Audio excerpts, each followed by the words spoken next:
numërimin E ke bërë matjen? Jam munduar. Sa ka po është, ja ta shpjegoj, është shumë e vështirë. Patjetër, e di atë. Pemët e larta që janë gjatë bulevardit, e bëjnë të pamundur që teknikisht i ta kesh një numër saktë. Pse them pamundur? Është një mënyrë me dron duke bërë video nga Kryeministria deri te sheshi Skënderbej, që ti mund të bësh me inteligjencë artificiale një matje me marrësh gabimi 5 deri në 10%. Por duke qenë pemët shumë të gjëra, e kufizojnë pamjen dhe ti e ketë pamundur ta llogarisësh. Jemi munduar me llogarinë e metrave katror që ka bulevardi në shtrirje, por prap duke qenë se njerëzit rrinë të ngjeshur në një vend, po jo të ngjeshur në një vend tjetër, prap e ketë pamundur. Me një llogari, protesta e para 3 apo 4 ditëve, ka qenë me madhja. Po, ka qenë diku tek 100.000 persona. 100.000? Po. Në bulevard gjithë? Ka qenë nga Kryeministria deri tek Kthesa që është te Bashkia Tiranë. Tani...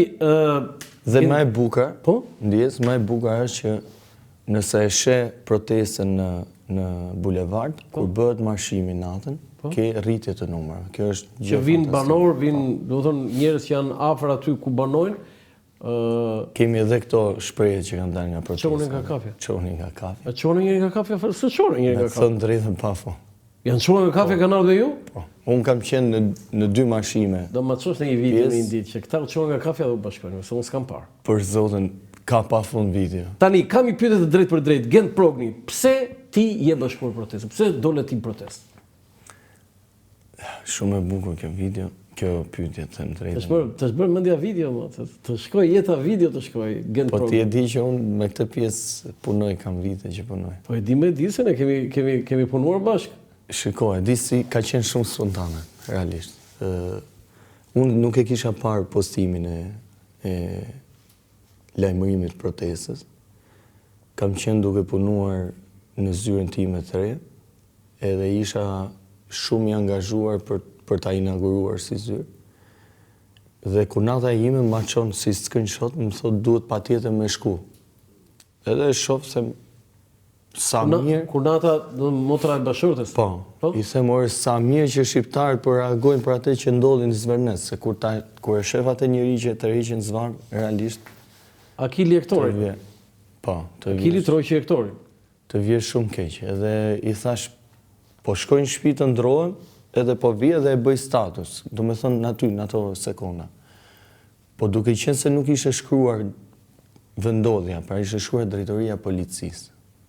Edhe mora kunatën dhe i thash, drejtoria policisë që ka lidhje me këtë gjë, është drejtoria e përgjithshme, jo e Tiranës. Kështu që ndalojmë aty, i thash, edhe shkojmë aty, shoh, kanë qenë diku te 3-4 media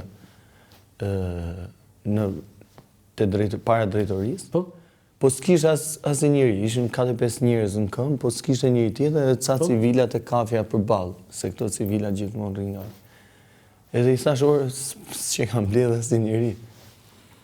Dhe në atë moment më ka marrë Jacqueline Lakatari në telefon, më tha, o Gent, lutem specifikoj drejtoria policisë Tiranë se jemi mbledhur këtu, edhe mos të përçahet protesta. Edhe jam nisë për drejtoria policisë Tiranë, edhe shkova atje, ishte i grup personash atje, ishën diku të 300-400 persona të mbledhur. Edhe mbaj mend që më thoshte Luciana që hajde fol. Luciana? Kush është Luciana? Është kjo goca e Riolit, që ka bërë protesta në Riol. Edhe më tha hajde fol me megafon. Ishte, mos gaboj, Lubonja duke folur në atë moment. Edhe i thash jo se s'kisha fol ndonjëherë në turp, realisht edhe isha në siklet. Vite turp, ishe djali turp. Isha në siklet, e kupton. Edhe pastaj nga aty kemi marrë Myslim Shyrin, edhe kemi dalë tek Ministria e Brendshme, edhe ajo ka qenë momenti më i bukur. Po jo, arsyet po them, pse dole? Çfarë arsye? Ta them deri në fund. Momentin që shkojmë atje, pash që ishin edhe qindra njerëz tjerë që po vinin nga Myslim Shyri për të na u bashkuar atje. Dhe u bashku një turm mbi 2000 veta që shkuan pastaj te ministria. Te ministria erdhi prapë Luciana. Po. Erdhi Luciana më tha, "Të lutem fol." I thash, "Po nuk më lidh." I thash, angazhimi im, i thash që të flas. Çfarë do themi? Thash, unë s'kuptoj nga natyra, nga mjedisi, nga vjedhja e pronës, i thash ndërtimi, nuk kuptoj. Këto tjera ti kuptohet i këto Akili Troqi e Hektorin. Kjo ishte e bukur, ajo aty e kuptoj se realisht Aty u derdh pika. Tisha qenë atë ditë zvërnes, nuk do kisha ndenjur. Them drejtën, çfarë do kishe bërë? Do kisha hyrë, unë do kisha. Ku? Do vihet t'ja uhiqe nga dora atyre? Do zihesha me ata. Do përleshesh me ata? Vërtet? Për zotin, po. Po ti ishe aty në Zvërnec? 1000%. Ata ishin kafshë, ata ishin... Shiko, kafshi e pastaj ishin shumë. Kafshi e në zemër nuk jenë. Po jo, pastaj ata ishin shumë. Nese. Policia e shtetit ishte. Ishin më shumë protestues, po. Të them si u lidha pastaj me protestën.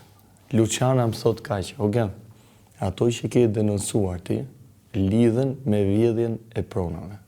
Pra, akseset në databazat e Akshit kanë qenë të lidha edhe me manipulime që janë bërë në kadastër. Sa thuje këtë gjë, lutem, edhe kur mora megafonin, po ta shohesha dhe video, kam thënë identik të gjë. Ishe emocionu, drodhen qik? Normale që po se ishte. Ishe, drodhen qik, ha? Edhe... Anika i mërtur s'kishtë aty, do dhe aty s'ka aty kur me mikrofonin, ha? Nuk ishe si në televizion, me thonë dhe ishe emocion. Pasaj të rëmbeu, pasaj? Pastaj, duke qenë se folja aty, kisha shumë komente pozitive që më thonë lutem hajde dhe nese. Po? Edhe ky grupi nismëtar që është Luciana, Arilda dhe Beni, u tregun shumë dashamirës, më thanë të lutem hajde se kemi nevojë për njerëz të ri edhe njerëz që kanë guxim me fol. Pastaj tjetër Angela, si ka dot. Dohën, pastaj si ke do të bë? Tani për ditë ke qenë këndi? Për ditë. Po mi si përballon, a shkon punë apo shkon para ditën punë? Me thonë drejtë kena prish shumë punë vetes, po unë mendoj që është më e rëndësishme kjo. Tani, unë e thash në fillim, Gendi, jeni në një situatë që do thënë është një lloj vendmëro në këto momente. Madje unë do të citoj një shkrim të Hamdi Jupes, e ke lexuar? Jo, nuk. Është shkrimi më i fortë dhe më atakues, më kritikues ndaj jush. Kush është Hamdi Jupe? Hamdi Jupe ka qenë një gazetar i Zëri Popullit, para 90-s, po sidomos pas 90-s, shumë risifikator, dhe ishte nga të rrallë që i bënte pyetje Sali Berishës kur ishte president. Ka një integritet, është një, do thënë, gazetar, futet e gazetar e mirë, edhe pse është socialist, ka qenë dhe deputeti PS-s. S'ka harmë me fol aty te mikrofoni. Ai socialist më por, socialist. Ne s'kemi, shiko, kjo është prandaj është protesta më e bukur në botë, se aty ke socialist, demokrat, partit vogla, ke LGBT, ke natyrë, ke flamingo. Është edhe LGBT aty? Po janë gjithë aty. Ti je me LGBT? Shiko, tani jam besoj. Jo, pyetje drejt, Gendi, se ti më unë jam me familje, me thonë drejtë. Je kundër atyre. Po pse i pranon pasën protestat? Po nuk jemi ne persona që duhet të përzejmë. Okej. Tani, Hamdi Jupe shkruan në tribunën e protestës, pra ju atje lart, ka dalë Si përgjigjesh ti? Është një shkrim që ka bërë shumë bujë, nuk e di, si nuk e ke lexuar. Nuk, me thënë drejtën. Shkrimi më i debatuar këto ditë. Nuk kam kohë të lexoj njerëzit që rrinë te divani i shtëpisë edhe na komentojnë ne, të vinë aty, të shtrëngojnë Tajarin, edhe çfarë shtrëngojnë? Tajarin. Tajari kush është Tajari? Është një shprehje Nika i mërtur? Jo, është shumë Tiranë. Tiranë. Zhargon Tiranë. Je bërë Tiranë s'kënda? Jemi zbutur. Edhe të vi aty dhe të shofi se ç'a ndodh. Është shumë e vërtetë që aty te mikrofoni. Po? Edhe këtë nuk është se është vetëm kjo protestë. Mblidhen pianec, mblidhen njerëz që kanë probleme mendore. Është shumë e vërtetë, nuk e Mblidhen. Po, mblidhen edhe prandaj edhe këto shokët e mi që sot na i kanë bërë bodyguarda. Po? Rrin aty sepse kemi pas edhe njerëz që nuk han pyk. Edhe vinë edhe shtyjnë, du të flasun, për shembull një Gjergj Thanasi. Kush është Gjergj Thanasi? Një gazetar. Po pra, e kam dëgjuar. Një gazetar. Si korrespondent, mos gaboj? I lidhur me këto qarqet iraniane, ku diu. Po? Erdhi aty, ne kishim një listë. Qarqet iraniane, do të pas ka pas drejt Rama. Jo, do ta themi ti, nëse ti e thua që aty ka ardhur një që mbështet iranianët, Rama ka drejt ose? Po shifi sa e bukur është. Po? Ky vjen me fol. Po? Ndërsa Olsi Yazexhi na sulmon që pengojmë Iranin me fol, e kupton? Tani është. Këto janë gjithmonë situata komike që i krijon PR-i Ramës që protestat sfumojnë. Po të shpjegoj vetëm një gjë. Po? Edhe një